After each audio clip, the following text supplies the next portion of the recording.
इस गाने का मुखड़ा भर गाकर लता मंगेशकर रुक गईं, मानो अगली लाइन उनके गले से बाहर ही नहीं आ रही।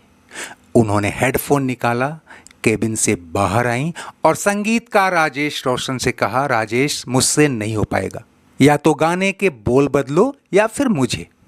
राजेश रोशन चौंक गए। रिकॉर्डिंग से पहले का ये पहला ही टेक था। हालांकि इससे पहले जब लता जी को लिरिक्स की कॉपी दी गई थी तब भी उन्होंने कुछ नहीं कहा था। रिहर्सल के बाद उन्होंने घर से ही फोन पर जरूर कहा था कि मुझे गाने के बोल, खासकर मुखड़े का दूसरा हिस्सा कुछ ठीक नहीं लग रहा, इसे बदल सकते हो क्या?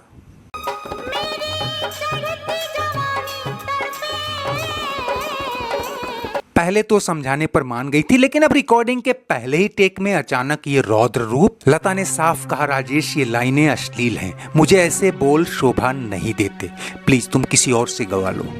और इतना कहकर वो स्टूडियो से बाहर निकल आई।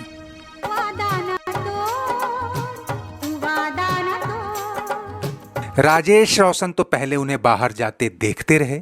वो फिल्म के संगीतकार ही नहीं, गीतकार भी थे। उन्हें लगा कि लता जी को उनकी धुनों पर तो भरोसा है, लेकिन शायद उनकी कलम पर नहीं। वरना अपने दौर के बड़े बड़े गीतकारों के इससे भी बोल्ड लिरिक्स पर न जाने कितने रोमांटिक और खिलंदड़ गाने वो गा चुकी थी।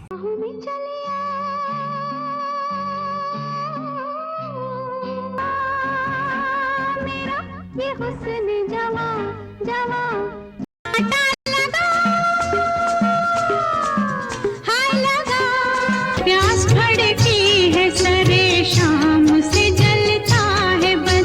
अभी हाल ही में लता जी के गाए एक से बढ़कर एक चार्ट बस्टर रोमांटिक गाने फिजा में गूंज रहे थे।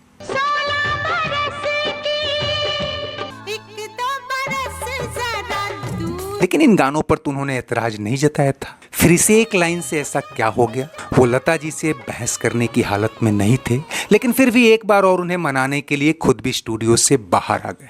दोस्तों, ये फिल्म थी दिल तुझको दिया। वैसे तो करीब 5 साल की देरी से 1987 में रिलीज हुई थी, लेकिन इस फिल्म पर काम 1981-82 में ही शुरू हो गया था और गाने भी साल 83-84 तक रिलीज हो गए थे।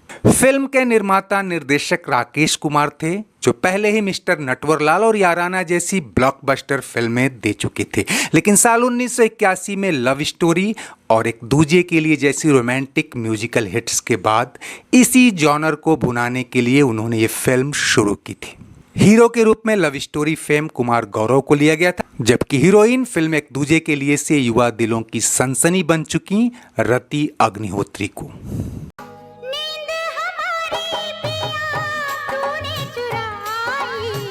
लव स्टोरी का म्यूजिक ट्रैक आर.डी. बर्मन ने दिया था, जबकि एक दूजे के लिए का लक्ष्मीकांत प्यारेलाल ने। दोनों ही फिल्मों का म्यूजिक ट्रैक लता मंगेशकर की जादुई आवाज के दम पर चार्ट बस्टर हुआ था।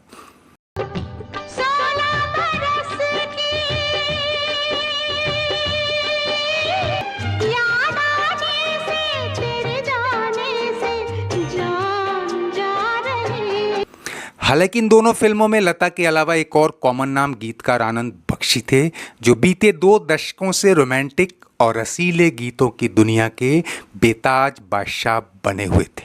लेकिन यहाँ यानी फिल्म दिल तुझको दिया की धुनें राजेश रोशन ने तैयार की थी और बतौर संगीतकार अब उन्हें खुद को साबित करने की जरूरत नहीं थी। कई हिट गाने दे चुके थे। पहले कुछ एक फिल्मों में उन्होंने कलम चलाई थी, लेकिन पहली बार किसी फिल्म के सभी गीत उन्होंने ही लिखे थे।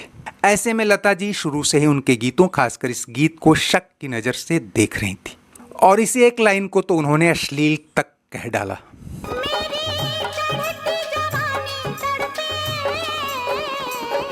और अब जब वो स्टूडियो से बाहर निकल गईं, राजेश रोशन के लिए करो या मरो वाली हालत। ये फ्लैगशिप सॉन्ग था पूरी फिल्म की जान। वो जब बाहर आए तो लता जी कार में बैठ चुकी थी। राजेश रोशन उनके पास गए और बोले, ठीक है लता दी, आप मत गाइए, लेकिन मुझे कुछ कहना है आपसे। लता ने उनकी ओर देखा। राजेश बोले, साल 64 में मेरे पापा का कंपोज किया एक गाना याद है आपको? फिल्म चित्रलेखा में साहिर लुधियानवी साहब ने लिखा था उसे, सखीरी मेरा मन उलझे।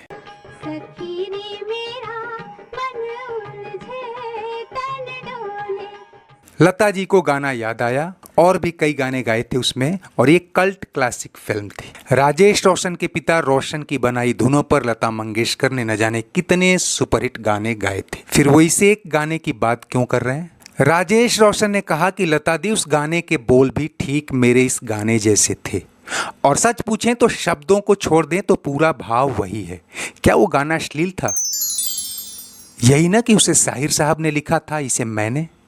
पर सच पूछिए तो जिन शब्दों पर आपको एतराज है, जैसे चढ़ती जवानी, उसे अगर हल्के अर्थों में न लिया जाए तो ये गाना कहीं से भी चित्रलेखा के उस गाने से न हल्का है और ना ही अश्लील। और दोस्तों, आपने भी अगर चित्रलेखा देखी है तो एक क्लासिकल फिल्म धर्म, नैतिकता और काम वासना के बीच के झीने पर्दों को जितने महीन और संवेदनशील तरीके से छूती है, उसके गीत संगीत भी बड़े ही सधे हाथों से तराशे गए थे। खैर, यहाँ राजेश रोशन ने लता जी को अपने पिता की याद दिलाकर और साहिर लुधियानवी की कलम का वास्ता देकर न जाने कैसा जादू किया कि लता मंगेशकर कार से बाहर आई और दोबारा स्टूडियो में लौट गई और कहा, चलो भाई मैं गा ही देती हूँ। और गाया तो क्या खूब गाया।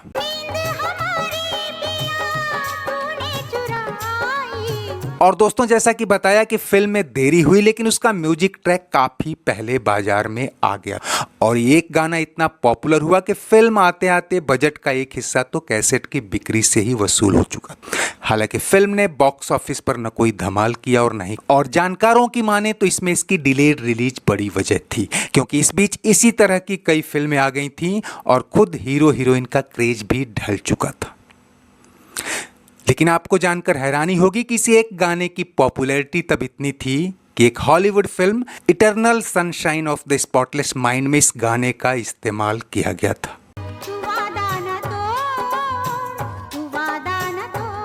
गामा ने जब 80 के दशक के लता मंगेशकर के बेहतरीन गानों का संकलन कैसेट एल्बम के रूप में जारी किया तो उसमें भी ये गाना प्रोमिनेंट था।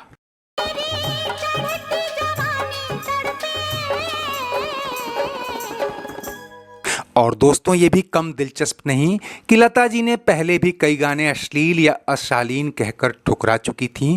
बाद में वो गाने उनके कल्ट क्लासिक में शुमार हो गए। खैर, अपने दौर के इस मैसिवली हिट सॉन्ग की यादों के साथ आज बस इतना ही। चलते चलते वीडियो लाइक और शेयर तो करें ही, अगर चैनल सब्सक्राइब नहीं किया है तो वो भी करते चलिए। कमेंट बॉक्स में आपकी हर राय का स्वागत है। शुक्रिया, नमस्ते, आभार।